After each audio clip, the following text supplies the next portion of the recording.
भूतिया चुड़ैल। एक गांव में हीरा नाम का एक किसान रहता था। वह बड़ा ही भोला और दयालु था, कभी कोई झगड़ा नहीं करता था। अगर उसे कोई कुछ कह भी दे फिर दोबारा उसे पलटकर जवाब देता नहीं था। उसके घर में उसके और उसकी पत्नी के अलावा और कोई सदस्य भी नहीं थे। उनके शादी को पूरे 5 साल हो चुका था, मगर उनका एक भी बच्चा नहीं था, जिससे हीरा की पत्नी बहुत उदास रहती थी। उसे देख गांव के कुछ औरतें उसे बाज कहने लगती और अनेक तरह के बातें कहकर उसे चिढ़ाते थे, जिसे सुनकर हीरा की पत्नी रोती हुई चुपचाप अपने पति को बिना बताए कमरे में चली जाती थी। हीरा यह सब देख समझ जाता था, मगर वह हीरा भोला भाला बेचारा अपनी गरीबी से परेशान दिन भर खेत में काम करते करते थका हारा चुपचाप जो भी रूखा सूखा खाना मिलता उसे ही खा कर सो जाता था। हीरा और उसकी पत्नी एक दूसरे को बहुत प्रेम करते थे और हमेशा भगवान से प्रार्थना थे हमें एक बच्चा मिल जाए। एक दिन हीरा रोज की तरह अपने खेत में काम करने गया था। उस दिन वह हीरा काम में इतना व्यस्त था कि उसे पता ही नहीं चला कि कब शाम हो गई और थोड़ी देर में ही रात हो गई। वह सोचने लगा, अरे आज तो रात हो गई और मेरे घर जाने का रास्ता तो जंगल से होकर गुजरता है और लोग कहते हैं कि इस जंगल में एक भूतिया चुड़ैल रहती है जो लोगों को खा जाती है। अब मैं क्या करूं, कहीं ओ चुड़ैल मुझे भी अपना निवाला तो बना नहीं लेगी। यह सोचकर थोड़े देर के बाद कहा, चलो कोई बात नहीं, देखा जाएगा, घर तो जाना ही पड़ेगा। यच कहकर हीरा अपने घर की ओर निकल गया। जाते जाते थोड़ी देर के बाद जंगल के एक पेड़ से कुछ आवाज आने लगी। जब हीरा पीछे पलट के देखता है तो कोई भी दिखाई देता नहीं। फिर आगे की ओर बढ़ने लगता, उसे थोड़ी देर में वही आवाज दोबारा सुनाई देती है। वह दोबारा पीछे पलट के देखता है, मगर उसे अब की बार भी कुछ दिखाई देता नहीं और सोचता है शायद यह मेरा भ्रम होगा। कर आगे की ओर बढ़ता है, तभी अचानक वह आवाज उसे फिर से सुनाई देती है, मगर इस बार हीरा उसे पीछे पलटकर देखता नहीं है। तभी उसके सामने ऊपर पेड़ से लटकती हुई एक भुतिया चुड़ैल आती है और हंसते हुए हाँ हाँ हाँ हाँ हाँ कहती है। अरे मानव, कहाँ जा रहा है? आज तो तू मेरा भोजन बनेगा। इतने वर्षों बाद कोई इस जंगल में रात के समय मिला है। आज तो तुझे नहीं छोड़ूंगी।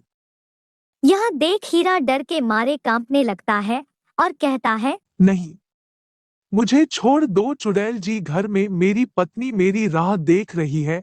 अगर मैं नहीं गया तो वह मर जाएगा। चुड़ैल उसकी बातों को नहीं मानती और ऊंचे डरावनी आवाज में कहती है, अरे, मैं तो आज तुझे कच्चा चबा जाऊंगी, तुझे नहीं छोड़ूंगी। इतने वर्षों से मैं भूखी हूँ और तुम कहते हो कि मुझे छोड़ दो। यह कहते हुए हंसती है हाँ हाँ हाँ हाँ। हीरा सोचता है, अरे आज तो यह चुड़ैल मुझे नहीं छोड़ेगी, मैं क्या करूं। उसके बाद हीरा बहुत उदास मन से कहता है, ठीक है चुड़ैल जी, अगर तुम मुझे खाना ही चाहती हो तो मुझे खा लेना, मगर मेरी पत्नी को एक बच्चे दे तो मेरे बिना उसके सहारे जी लेगी, नहीं तो वह अकेले ही तड़पट कर मर जाएगी। इस पर चुड़ैल कहती है, अरे, मैं कैसे बच्चे दे सकती हूँ? यह तो तुम्हारा काम है, इसे तुम्हें समझना चाहिए। रामू। हीरा कहता है, चुड़ैल जी, हमारी शादी को पूरे 5 साल हो गए हैं, मगर हमें एक भी बच्चा नहीं हुआ है।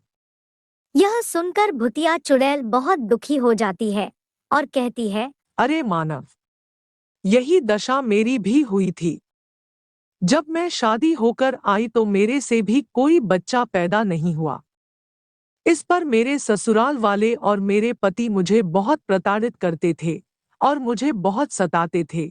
मैं बहुत रोई चिल्लाई, मगर मेरे पति ने भी मेरा साथ छोड़ दिया था, जिससे मैं सहन न कर पाई और आत्महत्या कर बैठी। और जब मेरे आत्मा इस तरह भटक रही थी तभी एक साधु ने कहा, हे नारी, तुम समय से पहले मरकर कुछ दिन के बाद भूतिया चुड़ैल हो जाओगी और लोगों को सताने लगोगी और तुम्हारी मुक्ति नहीं हो पाएगी, हमेशा भटकती हुई एक दुष्ट चुड़ैल ही बनी रहोगी। यह सुनकर घबरा गई और कही, हे स्वामी, इससे बचने का कोई उपाय बताइए। साधु कहने लगे, इसका सिर्फ एक ही उपाय है। जब कोई भोला भाला मासूम व्यक्ति अपने मन से तुम्हें अपने आप को तुम्हारा निवाला के रूप में सौंप दे तो तुम उस दिन आजाद हो जाओगी। यह कहते हुए भूतिया चुड़ैल हीरा को छोड़ देती है और कहती है, हे मानव, आज तुम्हारी वजह से मुझे मुक्ति मिल गई। जाओ तुम निश्चिंत होकर अपने घर की ओर और तुम्हें मैं एक बच्चे का वरदान भी देती हूँ। यह कहकर भूतिया चुड़ैल वहां से सीधे स्वर्ग लोक को पधार गई और वह हीरा भी खुशी खुशी से अपना घर चला गया। और कुछ दिन बाद हीरा के घर में एक सुंदर सी कन्या का जन्म हुआ। हीरा और उसकी पत्नी बहुत खुश हुई। उसके मोहल्ले वाले भी बहुत खुश हुए और कुछ दिन बाद हीरा बहुत धनी व्यक्ति भी बन गया, मानो उसके घर में कन्या का जन्म एक लक्ष्मी का रूप बनकर आई हो। अब वह दोनों पति और पत्नी अपनी बच्ची के साथ सुखमय जीवन बिताने लगे। तो बच्चों, बताओ कैसी लगी मेरी कहानी। अगर कहानी आप सभी को अच्छी लगी हो तो मेरे को ज़्यादा से ज़्यादा लाइक कीजिए एवं शेयर कीजिए, और इस चैनल पर नए हैं तो आप सभी लोग मेरे YouTube चैनल को सब्सक्राइब कीजिए। धन्यवाद।